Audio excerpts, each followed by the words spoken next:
What's going on, guys? My name is Arrow, and in today's video, I'm going to show you how I made hundreds of divines in a few short play sessions.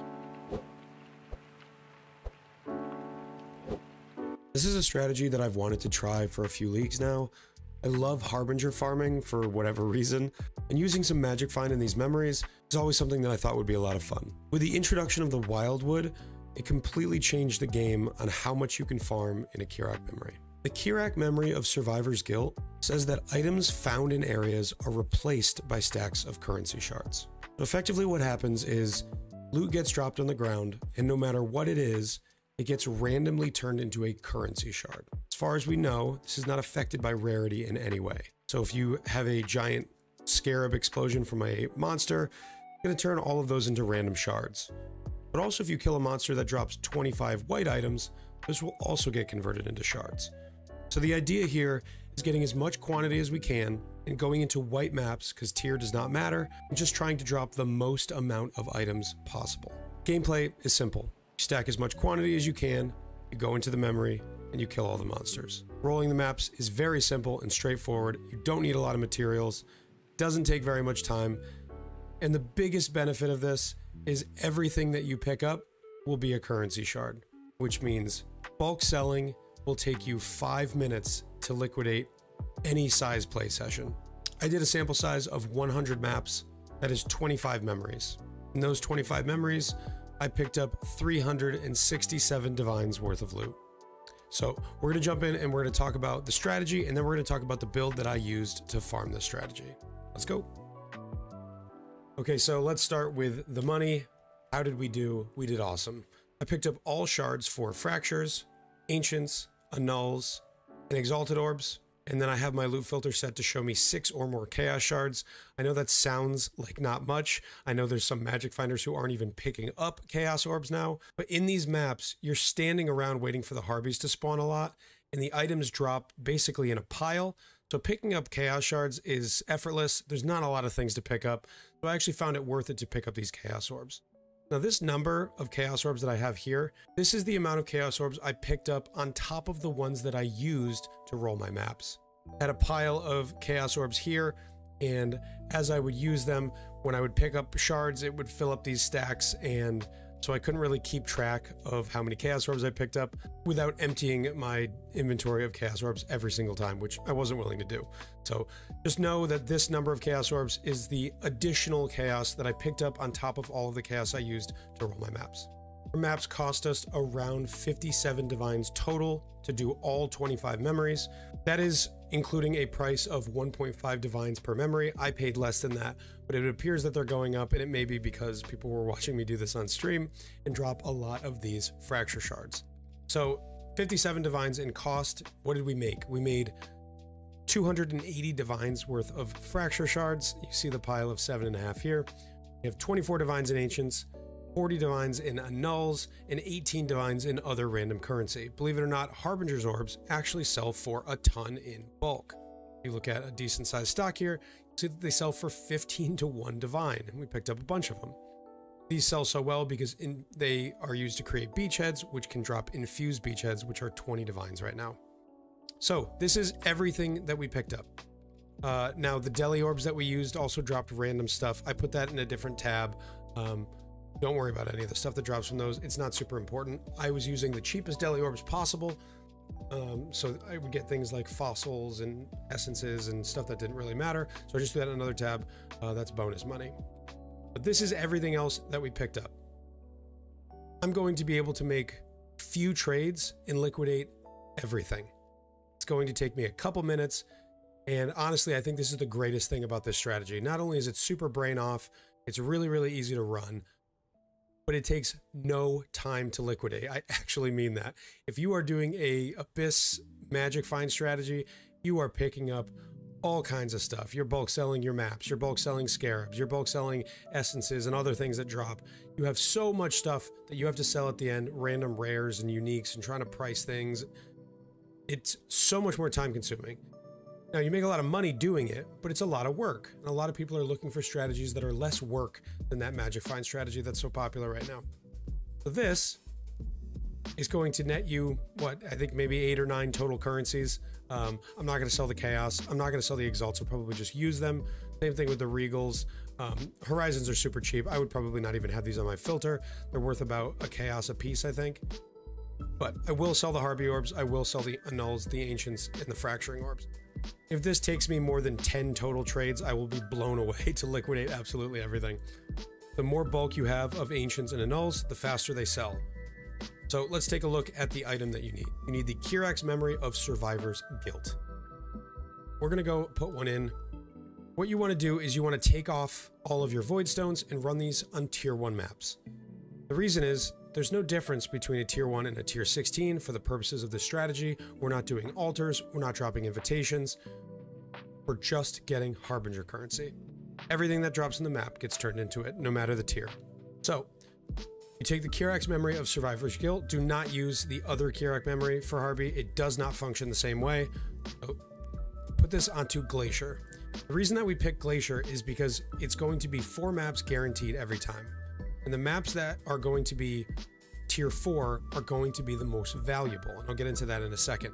But to look at the tier 4s, we have Moon Temple, Precinct, Ball Pyramid, and Acid Caverns. These are all very high density maps, and those are the juiciest. And then we have things like Estuary, Castle Ruins, Chateau, all very good tier 3 maps. The tier 2s, all pretty nice to run. Laboratory is not my favorite. And then Glacier is obviously a great map, but it's the tier 1, so the density doesn't really matter as much.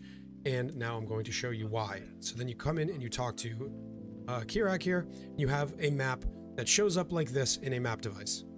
There are mods built into the map that say 15% increased explicit modifier magnitudes. So put some quality on there with your cartographer's chisels. 15% is going to increase the magnitudes of all the mods that we put onto the map.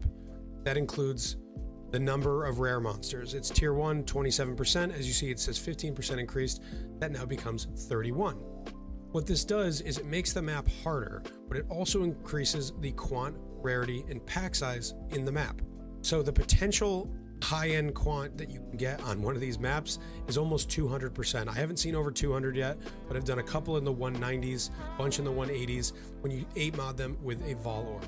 So I don't have any Deli Orbs with me, but you want to put a Deli Orb, just one. More than that is a waste, and they make the maps take too long. Just one for more monsters. And then what I like to do is roll the map with Chaos Orbs. You can use Alchemy Scour, but I don't recommend doing that. It's too time consuming. Roll it with Alchemy Orbs until you hit a certain tier of quant. I simplified this for myself because this number, 15% increased explicit modifier magnitudes, that goes up every time you do a new tier of map. So this is tier 1, this is map 1. The next one that we do will have a higher explicit increase. And then the third map will have an even higher one, which means the fourth map is going to be the juiciest. So I like to roll these for 100 quant for tier 1, 110 for tier 2, 120 for tier 3, and 130 for tier 4. Once I hit any of those numbers or beyond, I will then vol the map and hope for either unidentified or for it to go 8 mod, which can reach some crazy numbers. Let me go over here and grab a Deli Orb real quick. So the Deli Orb really does not matter. If you want to run, divinations to get more stack decks, things like that, that's totally fine. I just prefer to run the cheapest ones possible. We put our Deli on there, and now we take our Vol Orb because we hit 100 quant on the first one, and we corrupt it. Nothing happened. That's fine. We jump into the map and kill all the monsters. So, well, I'll jump into this map and run a little bit of it and show you how the build works. This is a Caustic Arrow and Toxic Rain Ballista build. Actually, first, let me talk about this line right here. This is a really important line. Players have 4% chance to summon a pack of Harbinger monsters on kill. So when you kill an enemy, it can spawn Harbinger monsters that also can drop loot. All that loot will then become Harbinger currency. So what we want to do is come in, find our way to the Wildwood, because the Wildwood also scales our drops. I am terrible at the Wildwood. I don't like it, but it's really strong for what we're doing here. And it's important to note that you want blue juice and yellow juice. You don't care about purple. So let's start by following a yellow trail. The reason that we don't care about purple juice is because purple is rarity and rarity does nothing for us. follow these around. Here we've got the pulsing tuber. Everybody loves this one. It gives you, oh, that's not good. Headhunter, port me into the mist. As you see, everything in here can also drop Harbinger currency, so you're going to want to kill as many monsters as you can. Getting yellow, I believe, is the most valuable, because yellow will drop you a more amount of items, whereas the blue one will drop additional, which is kind of like a flat increase compared to a more multiplier. As you see, this MTX that I have makes it impossible to see, but I really like the way it looks, so I just have to stop and let it fade away every once in a while to find where the juice is. All right, so this one was not great, but as you can see, I tend to do this in a pretty lazy way. We've got a decent amount of blue, a little bit of yellow. We go around and give the map a gentle rimming. It's worth doing this. I will also say you don't want to get purple juice at all. Like, you actively want to avoid it because it doesn't do anything for us, but it does make the map harder. So there are maps where if you get, 6, 8, 10,000 juice, you're going to be fighting some very difficult monsters because all of these modifiers are increased. So then you just basically clear the map as you would any other way, and make sure you hit all of the deli packs. I'm not going to do any looting right now. Just going to kind of show off how it functions. And while we're doing this, I'll talk about the build a little bit. This is far from optimized. I'm playing a Caustic Arrow build that basically is just a tree and 2 items. I am using all quantity gear. The reason I'm using all quantity gear is what I explained before. It scales the Harby juice. We're dropping tons and tons of shards. Second here, when I clear this, I'll hit this. You can see there's just shards everywhere. When I go and get into the deeper maps, tier 3, tier 4, and I, put some beyond on it, you end up dropping so many shards that you can't see your screen. It's actually a lot of fun. At some point, I'm going to do a map that I pick up every shard just to see how many shards drop in the map.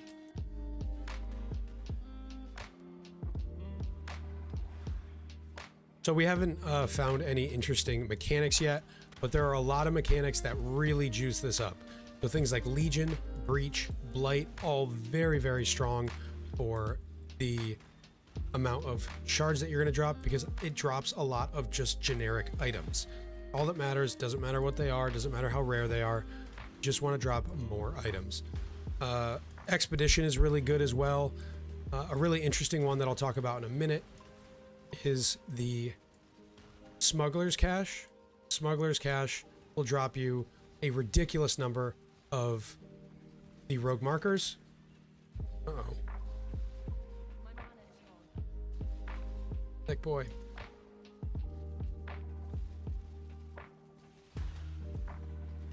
So the rogue markers are basically all turned into shards, and we use this trinket here. So it says Smuggler's Caches have a 10% chance to duplicate rogue markers. That just duplicates the number of things that you get, Harby currencies. The gameplay is you basically put down your totems for single target, and you spam them on a boss or a rare or whatever, and they all pile up and stack up tons and tons of damage over time pods from these Toxic Rain ballistas. Okay, so that was a really, really bad first map. These to only get 12 shards of each was terrible. This was one set that I just finished of 4 maps. I got 9 Ancient Orbs, which is low, 12 Annals, which is low, 7 Fractures, which is just about on point, and then some other stuff here. The average is 17, 17, 6. That was my average over 25 memories. But now let's talk a little bit about the build. I'm not going to go through every gear piece here because it really is straightforward. Effectively, what we're doing is we're scaling damage over time from Caustic Arrow. Caustic Arrow does not stack its pod damage, so basically it puts these like puddles on the ground which don't overlap, which is why we're using Arrow Nova to create kind of like a big space of coverage. And then we are using a Widow Hail combined with a very, very strong quiver in order to get as much damage over time as possible. So multiply these numbers by 248% increased. You see, we'll get a lot of damage. The way that I crafted this, it actually was a lot easier than you'd think. I took it over to the harvest bench. I got a 86 Hunter penetrating arrow quiver to get pierces. And then I reforged chaos until I got chaos damage over time and damage over time and an empty suffix. What you do then, cannot roll attack modifiers as your third suffix, and you can exalt and annul prefixes until you hit what you want. I got movement speed and pierce and tier 5 life, and I settled with that because a bunch of move speed is pretty cool. I actually don't need this many pierces. This is super overkill. So if I were to redo this, I'd probably want to get damage with bows as a prefix. But we hit this and we decided to keep it. This build is very unpolished. Please know that. And if you're going to play this, be willing to kind of tinker with things yourself. I was very lazily putting this together and just kind of accepted what I got for most gear pieces. This helmet was just to fix some res, some suppress, nothing too exciting here. We have an Eyes of the Great Wolf. 20 quant is important. The second mod, you can get a bunch of things. I decided to get AoE. We're using a gold worm. This has some movement speed on it. You don't need that, just the quant. Of course, Headhunter is, in my opinion, the best for this setup. Harvey spawns a decent number of rare monsters. And then when you find things like Legion and Breach, it really turns up your speed. We have Despair Sedimas. We're using the Pariah Ring. We are not using Venters because, one, we don't need the resist because we're a Pathfinder, so we can just use Flasks for our resists. And this also gives us 15% quant per white socket. You can make this yourself with Varici. It's guaranteed to hit a white socket if you Varici a Pariah Ring. Or you can just buy them if you're lazy, like me. I think I paid 4 or 5 divines for each of these. Then we have our Widow Hail. And lastly, the Greed's Embrace. I got a +1 because that gives us +1 in power and +1 Caustic Arrow. You can also get +2 to projectile, AoE, or duration. Combined with the Divination Distillate, we have 113% quantity. That's a ton. On top of that, we're just using some flasks that solve problems. We're using Avoid Being Shocked alongside of a Storm Shroud to get ailment immunity. We have Reduced Mana Cost of Skills. This is pretty much mandatory. We actually are only at resist cap when our Divination Distillate is up, but I partially did this on purpose because I wanted to make sure I was always pressing it. While you're mapping, if this goes down, you lose big chunk, I think 18% quantity. So I wanted it to be up all the time. So I basically forced myself to hit this every couple of seconds, and that way we are res cap. We have a Sulfur Flask down here. This isn't super well thought out. I wanted to get some movement speed, get some evasion. We have 23,000 evasion when our flasks are up. That's pretty good. And our movement speed is pretty quick, especially once our Headhunter buffs get going. The Toxic Rain setup, we have a second 6-link here with totem support and focused ballista. So they only attack when we attack. We put it on our totems, and then you spam. You can see the pods stack up here. They all pop off and do lots of damage. We're using a Malevolence Divine Blessing. With our flask being up, this becomes fairly cheap and we can afford that Malevolence.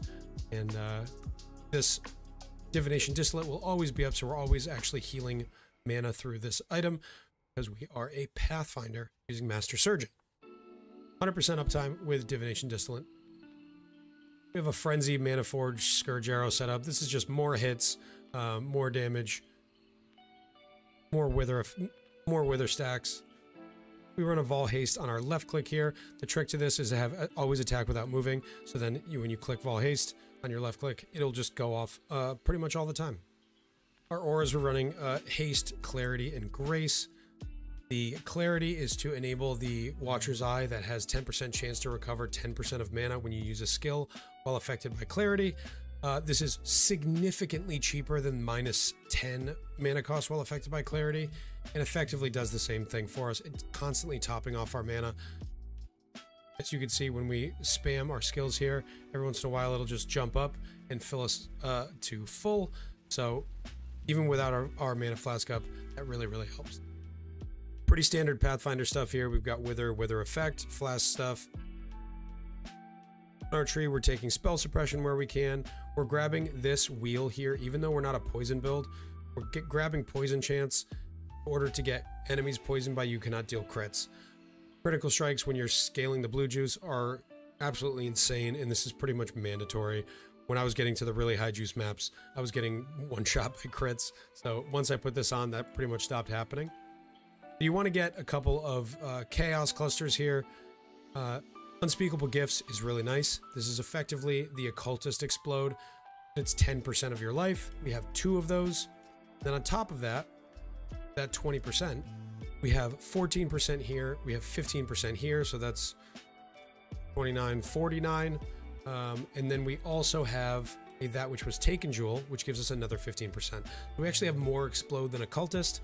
The Explode really carries the clear of this build. It feels so, so nice. The coverage of our Caustic Arrow is good, but those big juicy rares all getting exploded by the monsters around them feels so nice. We also have Onslaught on here, and then recoup 9% of damage taken by your totems. That works for ballistas, so you throw these down, they take area damage all the time, and we get healed from it. Other things that we get here, recover life, ES, and mana on kill. We grab strength and intelligence because we're super low on int, and then recover life when you use a flask is really nice. Here, let me throw on my blood rage. So we take some degen damage. As you see, we just heal up every time our flasks go off. When you take a huge amount of damage, I just spam my flasks and it heals me up. It's quite nice when combined with this mastery for another 4%. So that's 8% per flask. Some other things that I have going on here. I got reduced curse effect on a couple of my jewels. So I've got 25, 24, 23, and I think that might be it, which is around 75% curse effect reduction, which is plenty. This is a pretty bad jewel, but we got Corrupted Blood. And honestly, that's pretty much it. So this is the way that I made hundreds of divines in a few short play sessions. You can do these maps pretty quick. I am a streamer and I'm constantly talking to chat and reviewing builds and doing other things. I did not keep track of my time. However, you saw me run that first map. You can get an idea of about how long it takes. Of course, I didn't loot, but can I promise you that this is the most amount of divs per hour that you can make? No. This is a really fun strategy that makes you a boatload of currency. Yes. My guess is that if you're paying attention and you're actually farming, you could probably do a couple of these memories per hour. So somewhere between 10 to 12 hours, you could probably make yourself somewhere between range of 3 and 350 divines. And that doesn't include the most important thing, the Mirror Shard, which I told myself I was going to get, and I still have not gotten one. Based on some old data, someone who farmed a ton of these, I should have had a couple of Mirror Shards already. So I think I've gotten unlucky. If you line up our data, our annuls, our ancients, and our fractures all line up perfectly, and then he had what would have been 2 Mirror Shards at this point in his test. So I don't know if I'm super unlucky or maybe he was super lucky, but the goal of this was to farm Mirror Shards. We haven't gotten one yet, but we've still made a ton of currency. So I'm going to go sell some of this currency, stack up some divines, and then run some more after this. So if you want to check that out, you can come over to my Twitch, twitch.tv/AER0___. I'm live almost every single day, and I will be live right after this video to make some more fracture shards. So thank you for watching. I hope you enjoyed this. I don't necessarily think that everyone should go out and do this because then the memories will jump up in price. But if you are looking for something that's a little bit off meta, a little bit fun, and maybe you already have a magic finder and you want to do something different, I would say maybe give this a shot. So I hope you enjoyed. If you don't want to do the strategy, just come say hi on the Twitch. Thank you so much for watching. And as always, take care.